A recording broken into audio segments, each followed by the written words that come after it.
Saudações a todos, sejam muito bem-vindos a mais uma aula do nosso curso de retórica.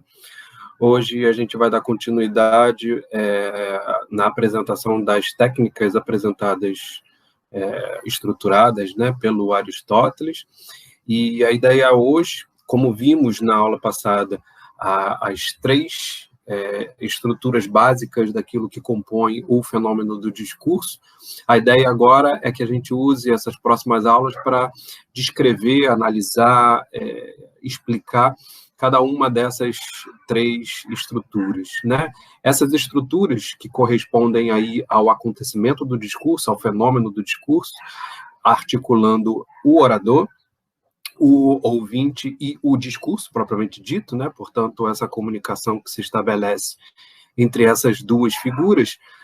A ideia que a gente viu, né, na aula passada é de como que o Aristóteles apresenta cada um desses três elementos de uma maneira triádica também, né? Então, pensarmos a estrutura triádica desses elementos é pensarmos que eles, na verdade, se compõem a partir desses três elementos, tá? A tríade é, de fato, a composição de três coisas que estão imbricadas, né? Interrelacionadas. Elas não podem ser desprezadas. Se uma delas for desprezada, ou pelo menos evitada, perde-se o todo do fenômeno, tá legal?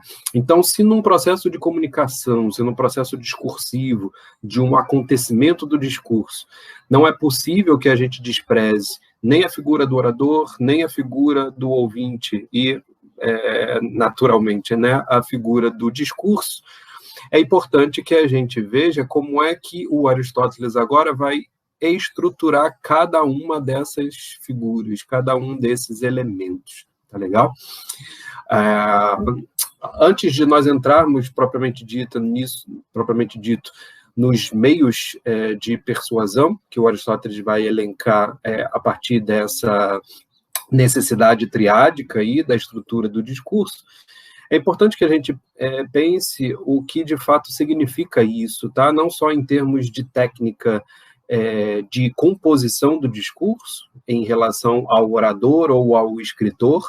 Quando nós estivermos falando, né, do orador, a gente sempre está levando em consideração também o escritor, sobretudo porque o nosso interesse aqui é com relação à leitura e escrita.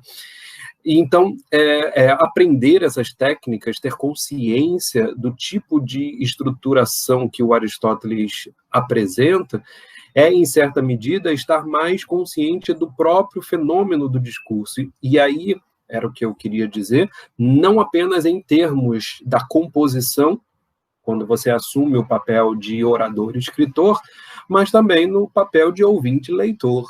É importante que a gente tenha essa consciência discursiva, porque quanto maior for a nossa capacidade de analisar, de apreender, de compreender um discurso que está sendo comunicado, mais facilmente a gente vai estar não só apto a receber essa mensagem, mas prevenido com relação aos artifícios que um determinado orador, escritor, pode estar utilizando para nos persuadir, para nos conduzir a uma determinada conclusão que é do seu interesse, e talvez não seja do nosso interesse.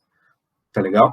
Percebe que tem aí uma justificativa básica e fundamental para que a gente aprenda essas técnicas, não só em vista de assumirmos o papel de compositores do discurso, como oradores, mas também no intuito de nos ajudar, nos auxiliar na tarefa de leitura e de análise, para que a gente possa estar aí mais familiarizado com os mecanismos que um orador e escritor se utiliza para poder, através do discurso, não só apresentar uma ideia, mas nos convencer dessa ideia. Tá? E essa talvez seja a importância fundamental para isso que a gente está identificando como técnicas retóricas e que move, de fato, todo o nosso interesse aqui neste curso.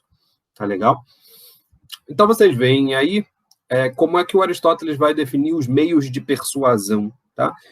A gente viu que nessa estrutura de 3 elementos do acontecimento discursivo, existe um papel importante para o direcionamento da persuasão, e o Aristóteles reúne esses 3 elementos do acontecimento discursivo em vista da persuasão nessa frase, quando ele diz assim, é que todos os homens, ao fazerem um juízo, né, o juízo aí é, portanto, a opinião, o assentimento, que é o objetivo do acontecimento retórico, do discurso retórico, tá? Lembrem que o discurso retórico tem por objetivo produzir a persuasão, criar a persuasão, e a persuasão nada mais é do que o assentimento do ouvinte, né? Lembrem que o assentimento é diferente de apenas compreender.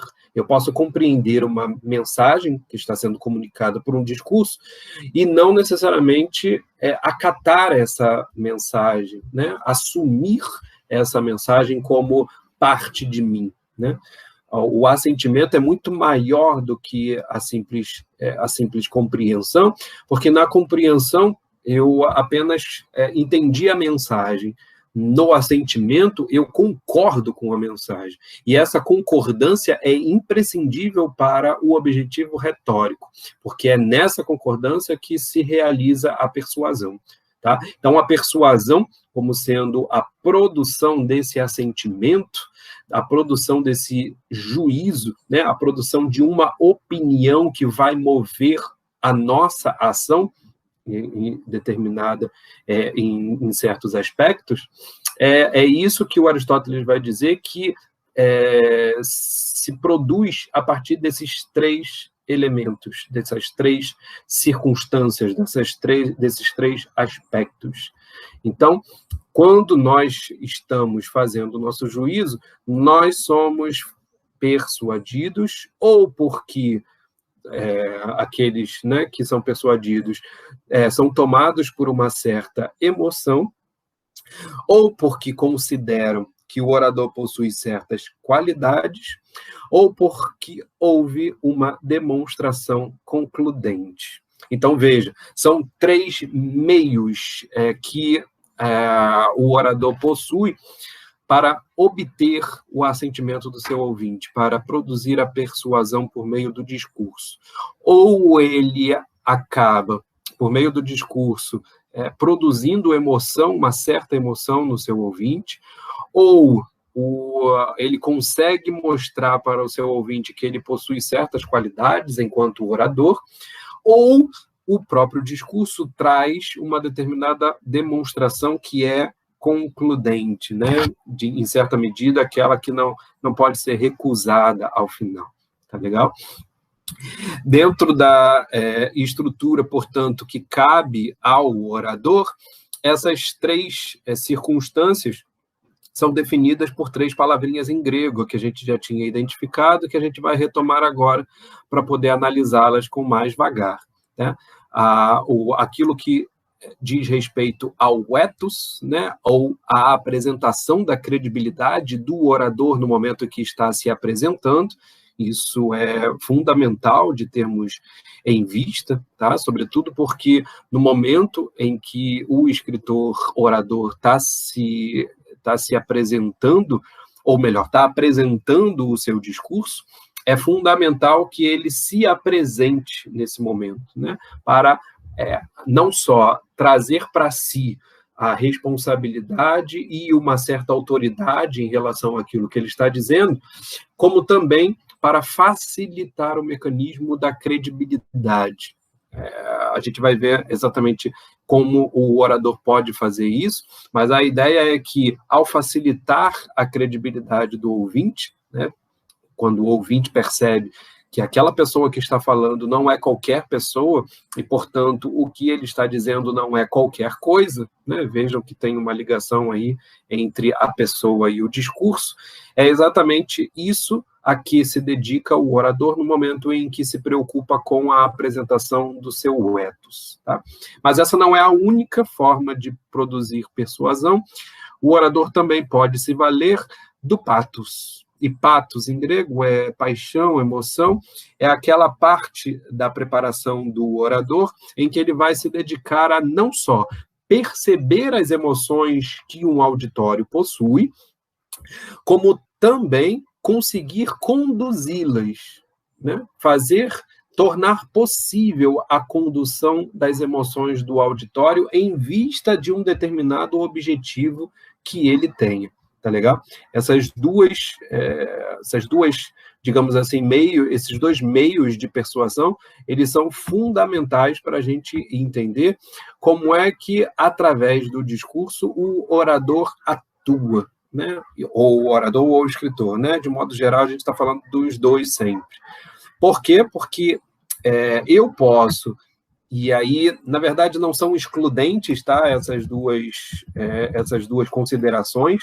É importante que a gente perceba que existe aí uma vinculação entre esses elementos. O orador ele vai ser cada vez melhor, o escritor ele vai ser cada vez mais eficiente se ele conseguir conjugar os três elementos, tá? Ele pode fazer simplesmente um discurso muito emotivo, mas aí não ter conseguido a credibilidade com relação à sua própria pessoa, pode não ter feito um discurso muito bem argumentado, e isso, em certa medida, enfraquece o discurso, enfraquece a eficácia que é, de fato, obter a persuasão, tá?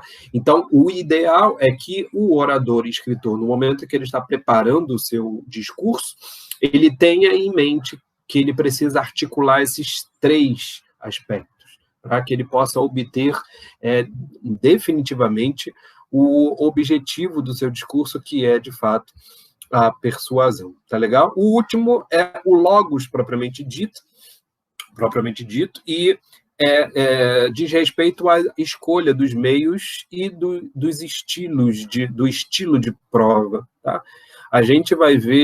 Hoje a gente vai falar mais detalhadamente sobre o ethos e o pathos, porque o logos ele vai ser analisado no momento em que a gente for ver os elementos estruturais que compõem os meios de prova, tá? Então, essa vai ser uma aula que vai ser reservada exatamente para a gente poder ver com mais vagar, com mais cuidado, quais são esses meios e o estilo da prova, né? O que está aí em jogo que o Aristóteles está querendo nos mostrar com relação à composição do logos, a composição dos argumentos, tá? A parte do logos é tão importante que no livro do Perelman, né, da retórica do Perelman,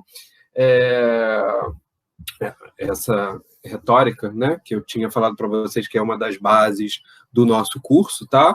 O Perelman vai chamar a sua retórica de o tratado da argumentação. Por quê?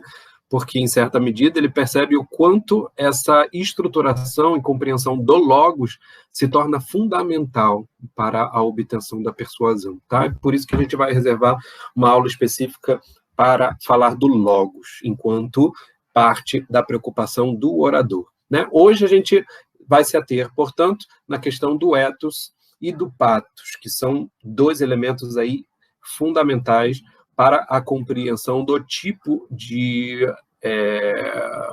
preparo, digamos assim, do tipo de estudo, do tipo de planejamento prévio que o orador tem que ter em mente, o orador e escritor tem que ter em mente no momento em que vai compor o seu discurso, ao mesmo tempo que nós, como leitores ouvintes, precisamos estar cientes do tipo de caráter que o orador possui, para não darmos crédito a qualquer tipo de pessoa ou a qualquer tipo de discurso, ao mesmo tempo que é interessante nós percebermos não só as nossas emoções no momento em que a gente está lendo ou ouvindo algum discurso, mas também o modo como aquele que está discursando está tentando nos produzir um certo tipo de sentimento, tá? Esses dois fenômenos são fundamentais. Pois bem, com relação ao ethos, enquanto um meio de persuasão, diz o Aristóteles, persuade-se pelo caráter, ethos, quando o discurso é proferido de tal maneira que deixa a impressão de o orador ser digno de fé, de confiança, de credibilidade, em outras palavras. Tá legal? Essa indicação do Aristóteles mostra em que medida a preocupação com a credibilidade que o orador, escritor vai ter com relação à sua audiência é importante porque ela facilita na persuasão. Tá? A ideia é que um escritor, orador, capaz de alcançar credibilidade junto ao seu ouvinte, ele vai ter uma melhor produção da persuasão junto a esse ouvinte do que ele não do que ele teria, né, ou poderia ter, caso ele não produzisse essa persuasão, essa credibilidade inicial. Tá? Como é que, então, nós, enquanto oradores, escritores, estamos aqui nos preparando para compor um discurso, como é que a gente pode ter aí uma melhor noção acerca de como esses oradores são bem vistos em relação às suas audiências, né? Em outras palavras, qual é o tipo de aspecto da sua própria imagem frente aos seus ouvintes que o orador, escritor, precisa estar consciente e, ao mesmo tempo, trabalhando sobre ela. Tá? Vejam, essa coisa do ethos e de gerar credibilidade tem muito a ver com a imagem que a audiência vai ter de nós, né? Com a imagem que o ouvinte vai produzir acerca de nós, acerca do nosso saber, acerca da nossa profissão, acerca da do nosso lugar de fala, digamos assim. Tá? Então, a partir desse lugar de fala e da credibilidade que o orador, escritor, consegue estabelecer com relação a esse lugar de fala, é que essa imagem vai facilitar a persuasão junto aos ouvintes. Ouvintes que não estejam suficientemente críveis, né, com relação ao caráter do seu orador, né, dificilmente vão dar ouvidos ao que ele diz. Ele pode estar dizendo uma verdade, mas desde que ele perde a credibilidade, desde que o autor, escritor, não consegue apresentar a sua credibilidade para estar dizendo o que diz, muito provavelmente ele pode estar dizendo a verdade, mas acabar não sendo ouvido. Tá? Essa sensibilidade que o Aristóteles está querendo que a gente perceba, tá? Em relação ao processo de persuasão, é importantíssimo que o orador escritor esteja em sintonia com o seu ouvinte, criando uma imagem capaz de gerar credibilidade. Tá legal? Quais são os elementos que tornam possível ao orador criar uma imagem persuasiva? É quando ele cria a imagem do prudente, a imagem do virtuoso e a imagem do benevolente, ou seja, na sua imagem, na sua apresentação, na sua forma de falar, ele traz esses três aspectos que o Aristóteles vai indicar como sendo criadores, por assim dizer, da perspectiva de credibilidade que um ouvinte dá acerca de alguém que está falando. O primeiro, com relação à prudência, diz respeito ao bom raciocínio, ao tipo de conselho adequado que o orador e escritor se mostra capaz de oferecer.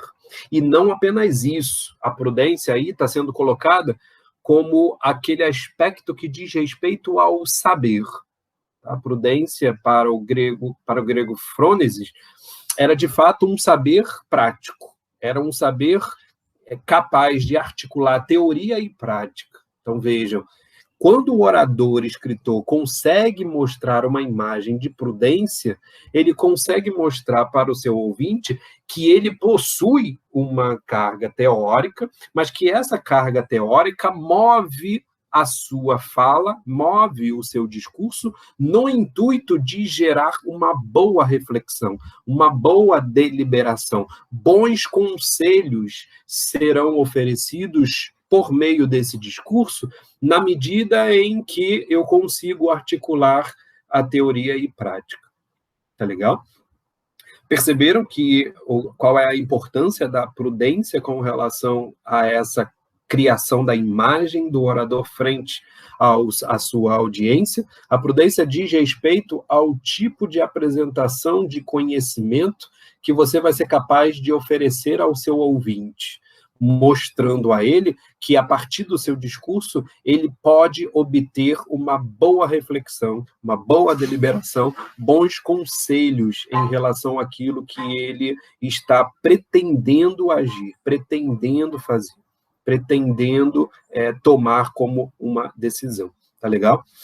O segundo aspecto, com relação à virtude, em grego areté, diz respeito à imagem moral que o orador, escritor, consegue apresentar para o seu ouvinte. Virtude, e aí está relacionado, no entender do Aristóteles, ao tipo de relação que o orador, escritor, consegue estabelecer com o conjunto dos valores daquela sociedade. Né? E aí não de toda a sociedade, né? Não necessariamente, mas pode ser exatamente ao tipo de valoração, ao tipo de consideração moral que aquele ouvinte em específico possui.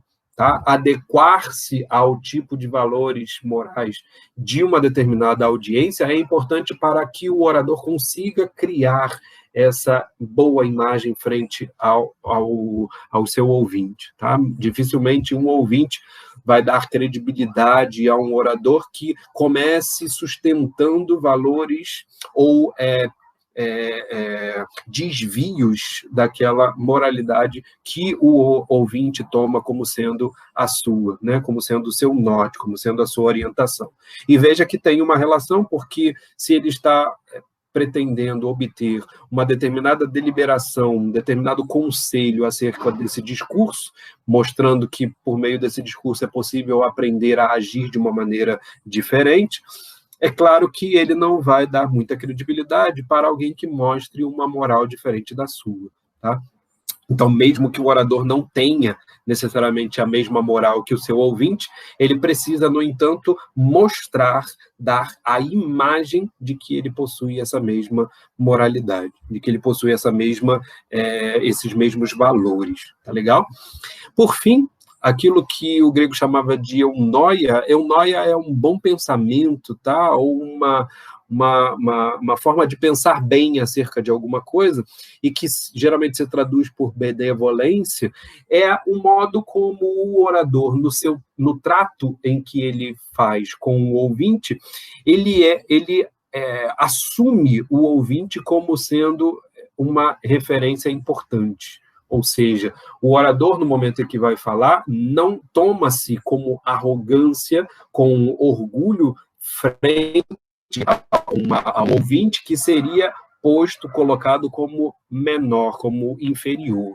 Tá? A benevolência aí traz a ideia, né, de que o orador sabe se posicionar ao lado do seu ouvinte, e não acima, e nem abaixo também. A ideia não é que um esteja acima ou abaixo do outro, mas ao lado, porque é exatamente esse ao lado que vai permitir que o orador se achegue ao seu ouvinte, no intuito de fazer com que ele acate, né, tome, em certa medida, torne, em certa medida, creditável aquilo que o orador está apresentando, o orador escritor, tá legal?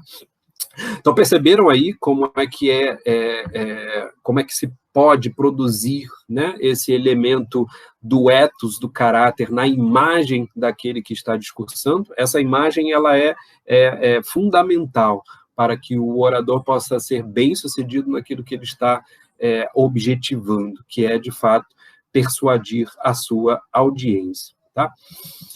A gente vai ver agora os elementos que são próprios do tipo de persuasão obtida por meio do patos. Tá? Patos aí é paixão, emoção, e diz o Aristóteles, as causas que fazem alterar os seres humanos e introduzem mudanças nos seus juízos na medida em que elas comportam dor e prazer. Então, veja, o que é o patos? São as causas que fazem alterar os seres humanos. Os seres humanos se modificam no momento em que são objeto, né? São afetados pelas emoções, pelas paixões. E elas são responsáveis por introduzir mudanças nas nossas formas de pensar, nos juízos que nós vamos produzir, nos assentimentos que nós vamos conferir a uma determinada opinião, a um determinado discurso. Percebe? E isso é tão importante por quê? Porque nas emoções, no patos, está em jogo aí a relação entre dor e prazer.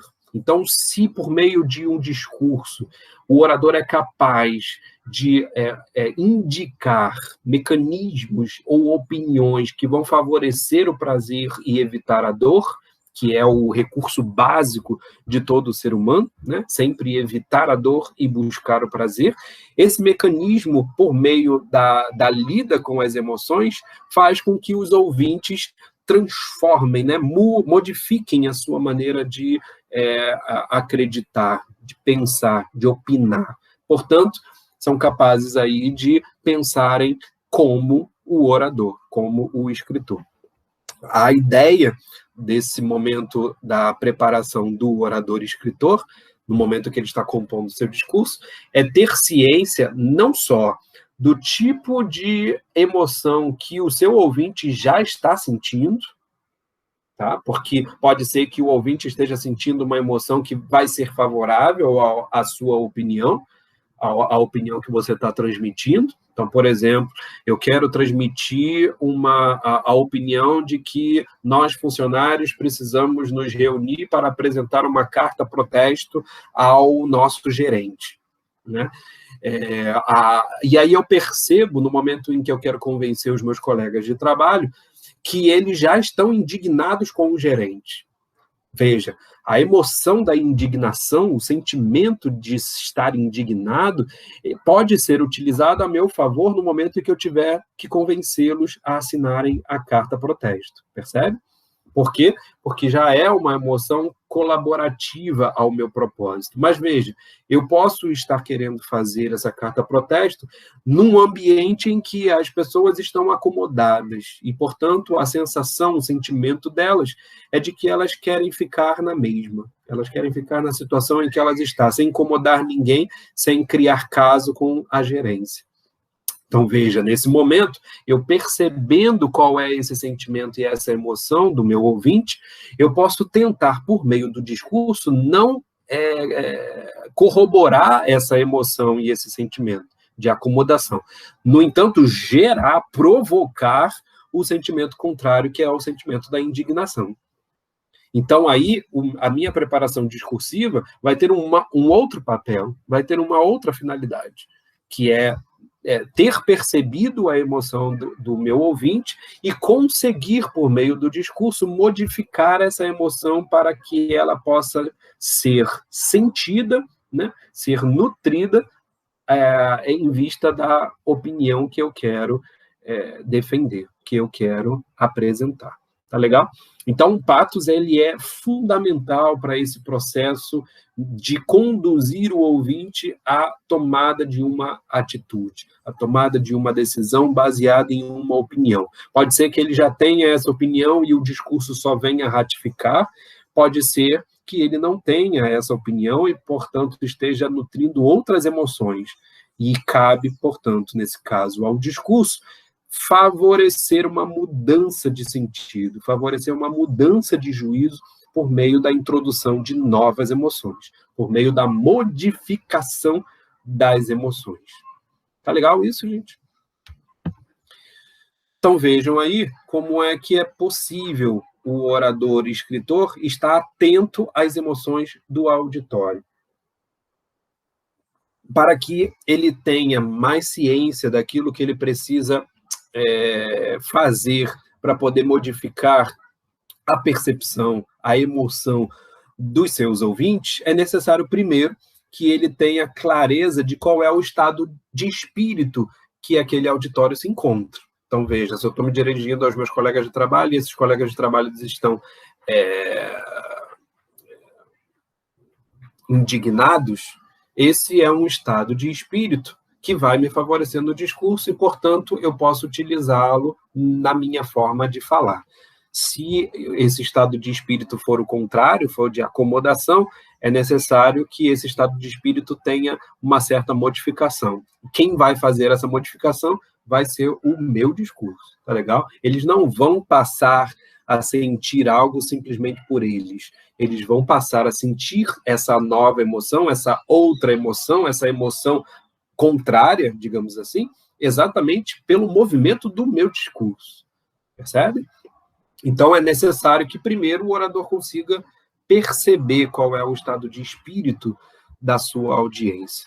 E ele precisa também perceber contra quem esse estado de espírito está sendo direcionado. Porque, veja, eu posso estar com aquele grupo de colegas de trabalho e querendo que eles estejam indignados com relação ao gerente. Mas, veja, pode ser que esse grupo de trabalhadores está indignado, na verdade, com o governo, não é com o gerente. Percebe? Então, não adianta nada eu perceber que eles estão em um estado de indignação, sendo que eu não sei contra quem essa indignação está pautada, está direcionada. Então, é importante que eu saiba contra quem, porque, embora essa emoção me sirva, no exemplo que eu estou dando, né, é preciso que eu saiba também se ela vai me servir acerca do objeto, né, do objetivo final do meu discurso, que é o gerente, é produzir a carta protesto contra o gerente. Então, se aquela emoção que me favorece não estiver direcionada para o objetivo que eu quero, ela precisará também ser modificada. E aí, nesse caso, vai caber ao orador e escritor conseguir modelar essa emoção para modificar o seu objeto, né? Para modificar a sua direção. E aí, a emoção me favorece, mas é necessário que eu tenha um outro direcionamento. É necessário que eu dê uma outra direção para essa emoção que a audiência está sentindo. Tá legal? E, por fim, é preciso que o orador e escritor saiba o que é que tem mais propensão a inflamar aquela emoção. Então, eu percebi qual é o estado de emoção, percebi contra quem esse estado de emoção, esse sentimento do auditório está sendo direcionado, e eu preciso perceber também quais são os pontos específicos que mais inflamam essas emoções. Estão percebendo isso, gente? Então, no momento, por exemplo, que eu quero modificar essa emoção de indignação desses meus colegas, não mais em direção ao governo, mas em direção ao gerente, eu preciso saber que tipo de algo, né, que tipo de elemento, que tipo de aspecto permite inflamar ainda mais a emoção de indignação desses ouvintes, no caso do governo. Porque eu posso pegar esses elementos de indignação que inflamam os ânimos e direcioná-lo ao caso do gerente. E isso vai permitir que o mesmo aspecto que está inflamando os ânimos em um caso, ele permita inflamar o mesmo sentimento, a mesma emoção, no outro caso, em direção a um outro objetivo. Percebe?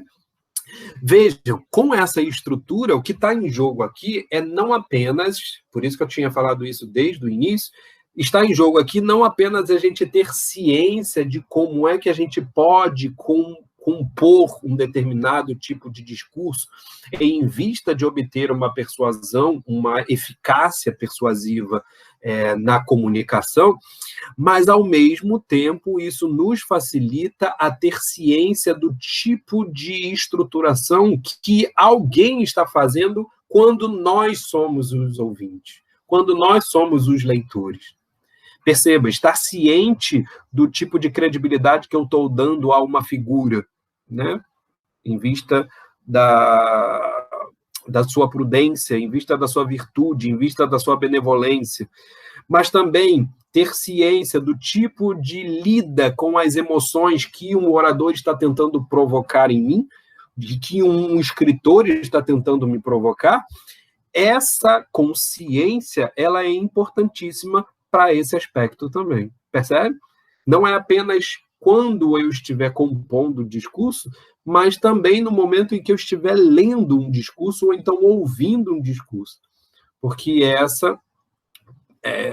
essa funcionalidade, ela é tanto obtida, né? Esse objetivo, essa eficácia do discurso, ela é tanto obtida no desenvolvimento, na composição do discurso pelo orador-escritor, mas também por um bom ouvinte, né, por um bom leitor. Um bom ouvinte, um bom leitor vai ser aquele capaz de identificar os mecanismos utilizados pelo escritor-orador para gerar a persuasão, para gerar o convencimento.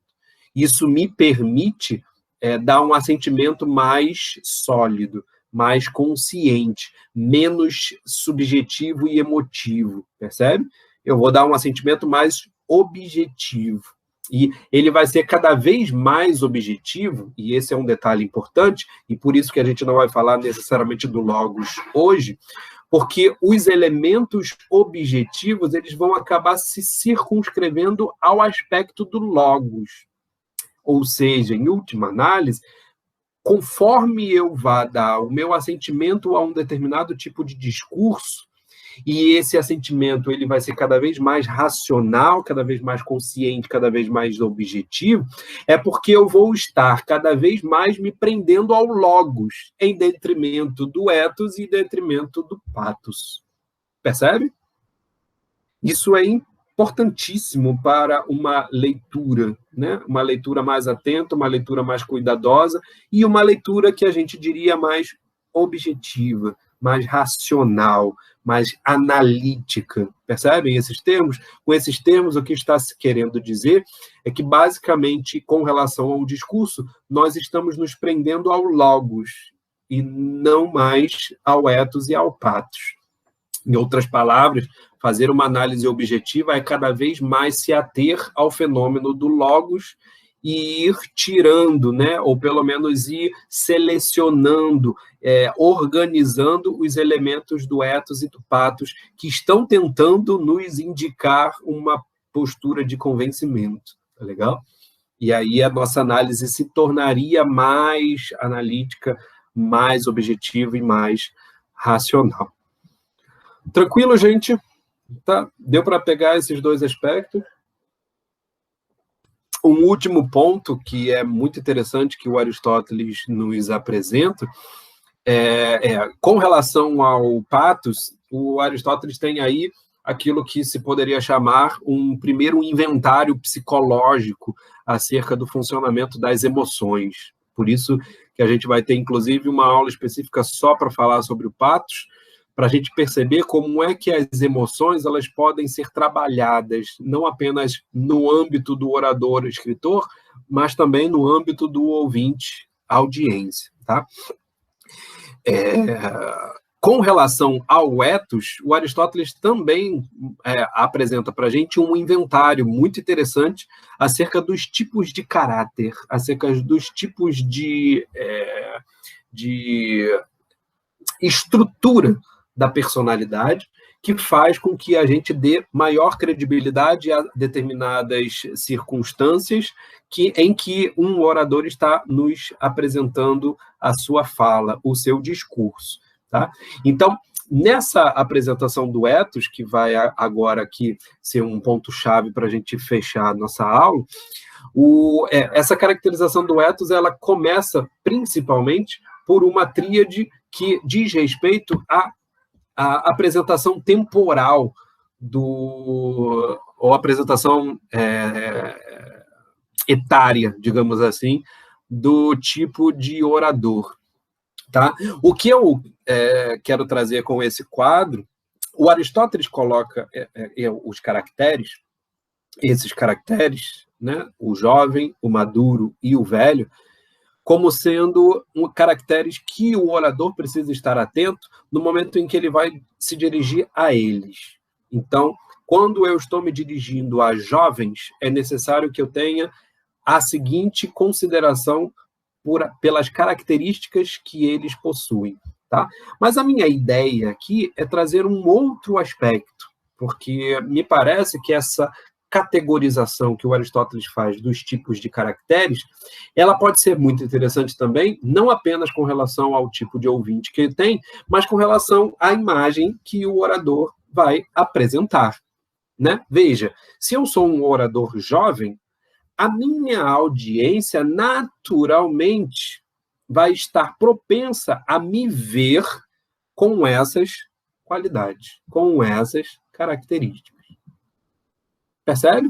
Então, essa tipologia que o Aristóteles faz com relação aos 3 tipos de caracteres, em relação da faixa etária, ele nos indica um tipo de compreensão e de preocupação que o orador-escritor precisa ter com relação à sua própria imagem frente à audiência. Não apenas em relação ao tipo de auditório face ao qual ele está falando, mas também frente à própria imagem que ele está tentando criar diante desse auditório.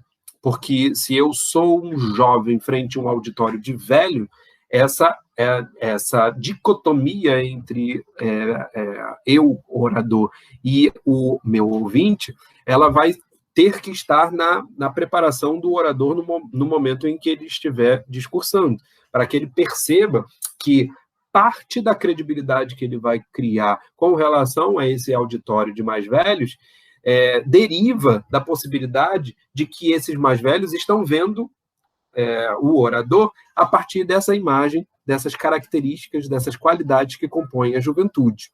Então, eu preciso, por meio do meu discurso, estar ciente de que eu preciso lidar com essas qualidades da juventude frente a esses mais velhos, no intuito de adequar as minhas qualidades a isso que os mais velhos estão esperando, porque eles já estão me vendo como jovem. Né? Então, veja, vamos dar um exemplo aqui com relação ao primeiro elemento, que são o embate entre paixão e razão. O mais jovem é naturalmente visto como alguém intempestivo. Então, se eu sou jovem, eu estou frente a uma audiência de pessoas mais velhas e que, por natureza, são mais frias, né? São mais racionalistas, são mais calculistas no sentido de lidar com questões, né, emotivas. Se eu fizer um discurso muito intempestivo, muito carregado de emotividade, sem muita racionalidade, isso vai ser um discurso mal visto em uma audiência de mais velhos. Estão percebendo? É essa preocupação que me parece ser central para que a gente possa entender esse quadro apresentado pelo Aristóteles, que já não é necessariamente um quadro em relação aos caracteres, simplesmente, dos seus ouvintes, mas também com relação aos caracteres dele próprio, da imagem que ele está criando para se apresentar para essa audiência. Tá legal?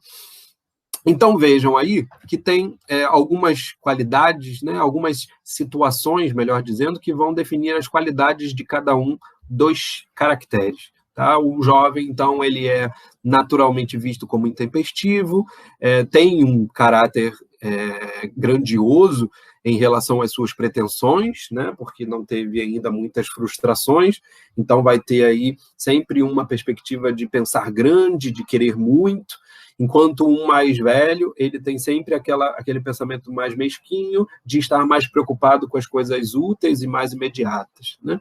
Com relação às ações, os jovens são mais excessivos, os velhos mais receosos, o gênio, né, o tipo de personalidade do jovem é mais irascível e, portanto, mais volátil. O velho vai ser mais frio, mais calculista, mais egoísta. A expectativa com relação àquilo que se espera, né? Quais são os propósitos com relação ao futuro. Os jovens se mostram mais otimistas, os velhos mais pessimistas.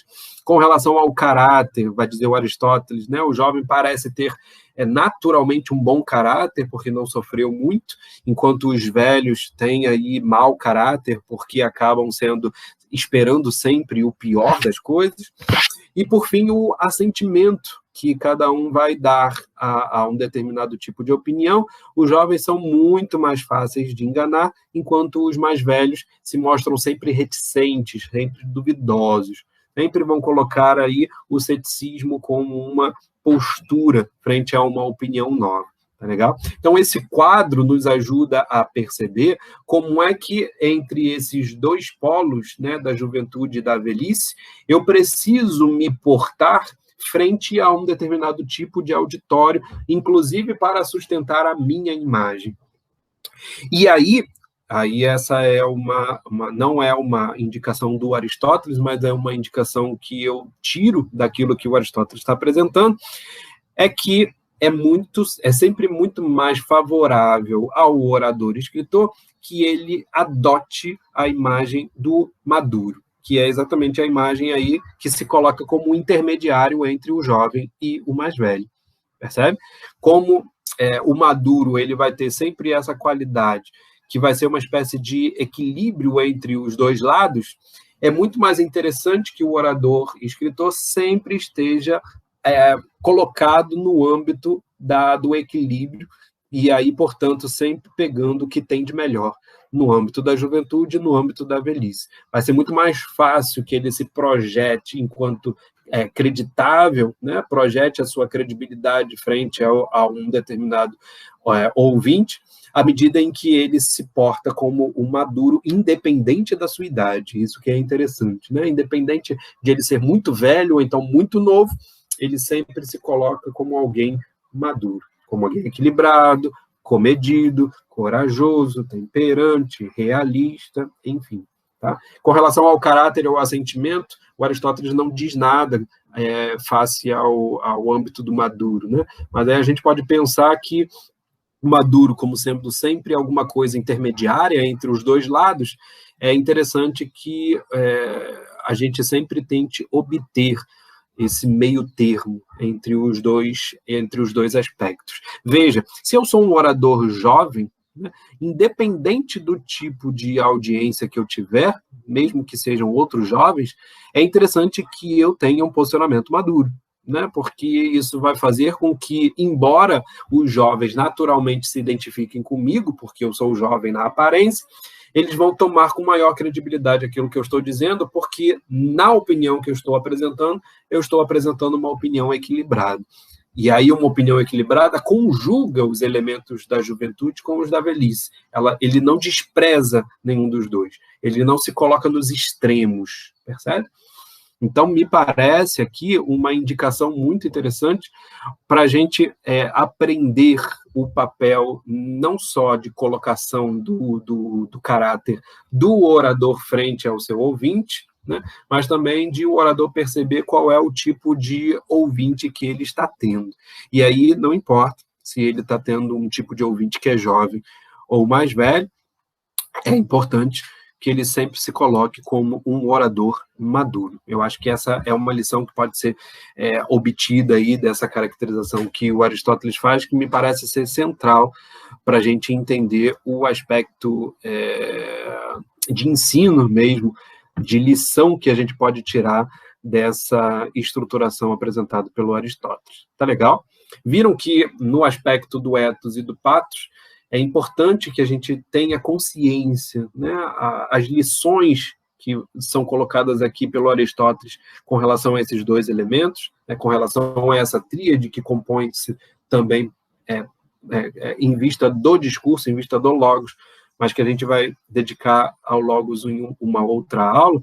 Mas com relação ao ethos e ao pathos que a gente viu hoje, a gente já percebe qual é a importância desses elementos para a composição de um discurso persuasivo, né? Não só em termos da credibilidade que o orador vai apresentar frente a essa audiência, a esse ouvinte, mas também com relação às emoções que estão sendo trabalhadas, que vão ser trabalhadas aí pelo orador frente à sua audiência. E aí sempre percebendo primeiro qual é o tipo de emoção que a audiência já possui, já apresenta, para que o orador simplesmente a transforme ou a adeque ao seu próprio interesse, tá legal? Isso torna o manual de retórica do Aristóteles um manual de psicologia, né? Um manual de personalidade, um tratado que vai dar aí os primeiros indicativos do tipo de estruturação de tipologia de personalidade, de tipologia das emoções, que vai ser muito comum aparecer na história das ideias, na história do pensamento e das técnicas do saber humano de um modo geral, tá? Mais um motivo aí para a gente ver o quanto a contribuição da retórica aristotélica ela foi fundamental para a história do pensamento, tá? E por isso a história da retórica não pode simplesmente ser só a técnica do discurso enquanto argumento. É importante que a gente considere que a retórica deriva também desses aspectos em paralelo, que estão conjugados ao fenômeno do discurso, e que são as emoções e a personalidade. Isso é fundamental para a gente entender o processo de comunicação entre duas mentes, né? Entre duas personalidades, entre duas pessoas. Nós não estamos aqui num processo de input e output, né? De colocar e tirar, né? De extrair a ideia de um lado e colocar simplesmente a ideia de um outro lado. O processo de comunicação não é isso. O processo de comunicação é o estabelecimento, por meio de um intermediário, que é o discurso, a comunicação entre duas consciências, entre duas personalidades. E, para isso, é importante que a gente perceba não só a imagem dessas personalidades, dessas pessoas, uma frente à outra, mas também o tipo de emoção que elas estão sustentando no momento em que estão dialogando, discursando, uma falando e a outra ouvindo. Tranquilo, gente? Qualquer dúvida que vocês tenham, vocês podem voltar o vídeo para rever alguma parte que não tenha sido esclarecida, não tenha ficado muito clara para vocês. Também podem nos perguntar e qualquer dúvida, basta dizer, tá legal? A gente se vê, então, na próxima aula. Um abraço a todos.